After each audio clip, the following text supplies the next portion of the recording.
World Conquest and Europa Universalis IV. In the last short, we focused on two nations great for first-time world conquest, and in this short, we will cover two other great nations for world conquest, but this time focused on diplomatic angles. Can you guess which nations I'm thinking about?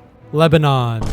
Nah, I'm just kidding. Austria. You see, when doing a world conquest, the first part where you get the snowball going and managing coalitions is tough, but you reach a point where the world conquest gets more tedious than hard. So why not play a nation that gives you a bunch of subjects to do the tedious parts for you?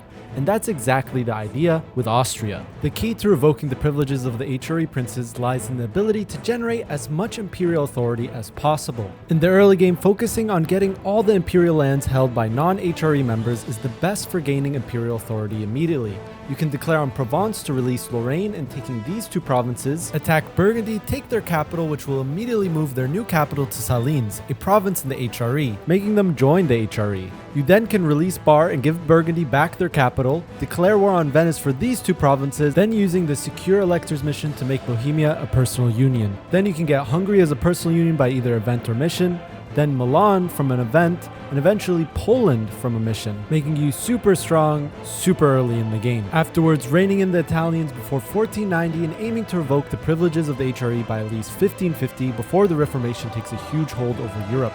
It's important to note that you only need up to Perpetual Diet before you go down the centralization path in the HRE reforms, and once you revoke the privileges, you now have a huge vassal swarm that will do your bidding. Next is the Ottomans. Do I have to say more? This nation has a whopping 25% core cost reduction in their first national idea. Not only do you start as one of the strongest nations at game start, you're in a great position to conquer both East and West. With the Domination DLC, you also have access to the Eyalets strategy, where you can diplomatically vassalize almost the entirety of the Muslim world. Simply take religious diplomats and take the Defender of the Faith for flat relations. Improve relations with nations, and once they are willing to be vassalized, turn them to an Eallet, then a core Eallet. These subjects do not cost a diplomatic relation and count as your own land for diplomatic vassalization, allowing you to take huge amounts of lands to start without even warring.